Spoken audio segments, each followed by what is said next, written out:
Crystal Palace, who are flying high under Roy Hodgson, an appointment that I kind of laughed at before, clearly wrong now, will finish above Chelsea. Yeah, Chelsea's fixtures are terrible, Addy. And there's a real feel-good factor. 3 points behind you. Yeah, Palace could finish above Chelsea. In fact, in terms of this segment being called an overreaction, Palace to finish above Chelsea, I don't think it's an overreaction at all. I think that will happen. Chelsea have really awful fixtures left to play, you know. Like, Chelsea's fixtures are about as bad as they could be. When did the players take some responsibility? I know you like to dig in a minute, but the players. No. These are players that are on 200-300 grand a week. No. Players that have been brought in for real big money. When does it get, okay, look, forget the manager. It's not. We've got to just sort this out ourselves. I think against Brighton, you can really say that was the case. Yeah. I think against Brighton, because, look, we can talk for a long time, if you would like, about the deficiencies in Frank Lampard's managerial skill set. We could also talk about the way that Chelsea are being run from Todd Bowley. I think it's a shambles in the boardroom. I think Lampard's definitely made mistakes. But I think irrespective of any of that, the players against Brighton, they were outfought, they were outrun, they were out-hustled, they didn't want it, and the players were actually a complete embarrassment. It's awful, isn't it? Yeah. There's about 4 players that played in that game that can hold their heads up high.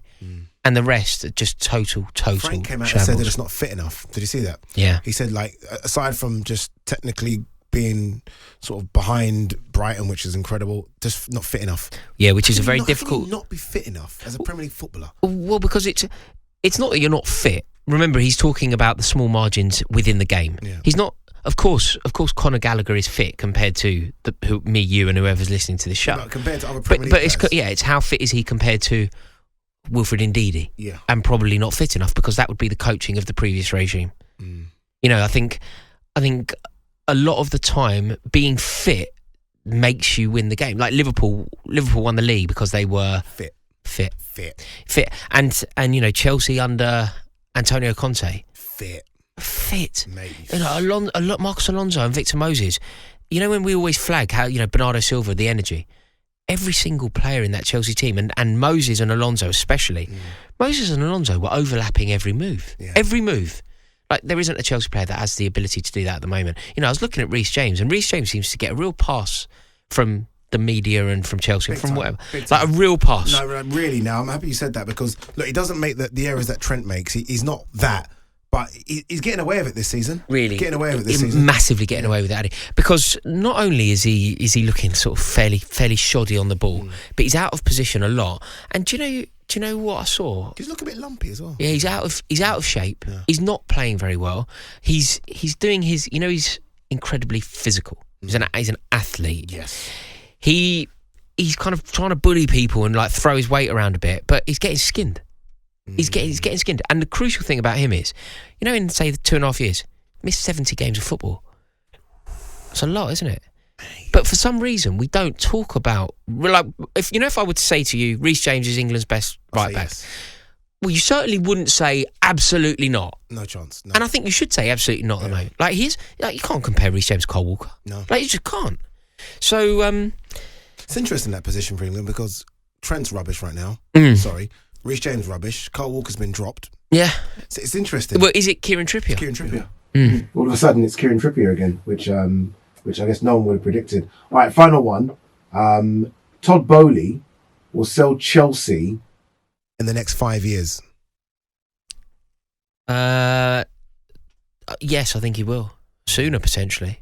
Maybe, right? Sooner, potentially. Might look at it and think, not for me. Yeah, you know, if you bought a football club in the way that you buy a pair of trainers and you had a receipt and a 30-day, I think he'd be looking at this thinking, what have I done? Yeah, I agree. I really do. Yeah. I think he thinks this is such a mistake. I think he's so surprised that it's proved that you can't simply throw money at a problem and the problem go away. Like, you know, in most walks of life, if you throw £500 million at a problem, the problem will not exist. Fact. Whatever the problem is. Yeah, whatever. If there's a leak in your roof, whatever it is. £500 million, the problem goes away, right? Ones. Yeah. Whatever the problem is, the problem will go away if you've got £500 million to spend it.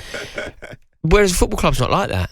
You could it's possible to spend another £500 million, but get the managerial appointment. So, for example, bring in Nagelsmann, spend another £500 million. If Nagelsmann isn't the man that people are suggesting he is, you've wasted £1 billion, and you'll be even worse than you are now. So yeah, I think Todd Boehly could definitely flip the club, try and get some money back. Oh wait, this is interesting. Unai Emery will win Manager of the Year. We kind of already touched on this, so I'm guessing your answer is going to be no, but it's not an overreaction.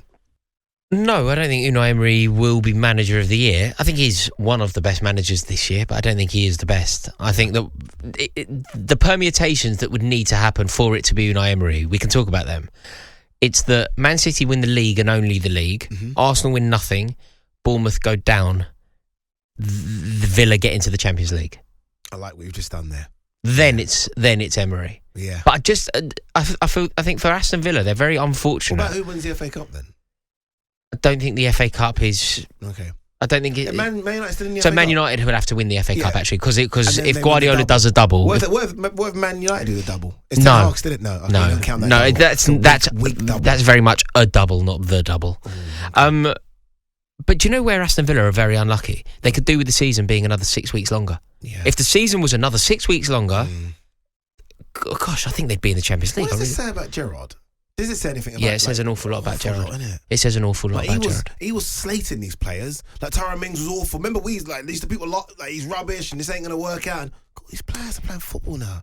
They're playing so well. I think some of the decisions made by Gerrard as well have been proved to be really poor. Bringing in Coutinho for an awful lot of money was poor. Dropping and sacking and falling out with Tyrone Mings was terrible. Even Luca Dine's come in and he's that was a Gerrard signing, hasn't worked. He's been dropped. No, I think overall it's a terrible indictment on Steven Gerrard. It really is. And it just shows you the importance of a proper manager. You know, a proper manager. Yeah. And that's where I'm so desperate for Chelsea to learn. Just bring in a proper manager. No conversation. Like, whatever you think of Luis Enrique, he's a proper manager. He's won a Champions League. Fact. Him. Zinedine Zidane, proper manager. Carlo Ancelotti, proper manager. Yeah. Nagelsmann, 35-year-old. I don't know. Skateboarder. Yeah. Possibly not. Right, next one. Ollie Watkins will outscore Harry Kane next season. Of course he won't. No, he won't do that. He definitely won't do that. But what the performances from him lately? Do you know the thing that I would talk about with regard to Ollie Watkins to demonstrate what a good player he is? There was a moment, Ollie Watkins. I think it was for John McGinn to score. Was it John McGinn? Basically, he got up to head it towards goal, and he didn't head it towards goal. He knocked it back to McGinn, and McGinn comes flying in and just drills it into the bottom corner against Newcastle. That, for me, is an example of the brilliance of Ollie Watkins. Is he not, though, just having a Dominic Calvert-Lewin season? Potentially. Do you know what I mean? No, potentially. He reminds me of him a little bit. I think Ollie Watkins has been doing it for a little. He hasn't been playing like this for longer. No, but he's been doing it. But he's been doing it a bit longer. Okay. But consistency will be the key. But if Ollie Watkins goes on next season to have the season like he's had for the second half of this season, suddenly, look, he's never going to be as good as Harry Kane, but it's a great option for England. He could become the established second option. You know, over Ivan Toney. Well, potentially. No, okay, you can choose one. At the moment, I still pick Toney. Okay, but that's good. That's good to have those headaches. It's a great headache. Yeah, it's not. You know when people phrase these kind of football problems as problems, they're not problems at all. Like, you know when people used to say it about England, you go, "How on earth do you accommodate Lampard, Gerrard, and Scott?" Well, that's an amazing It's not a problem. It's not a problem. You know, this is a great opportunity for you as a manager.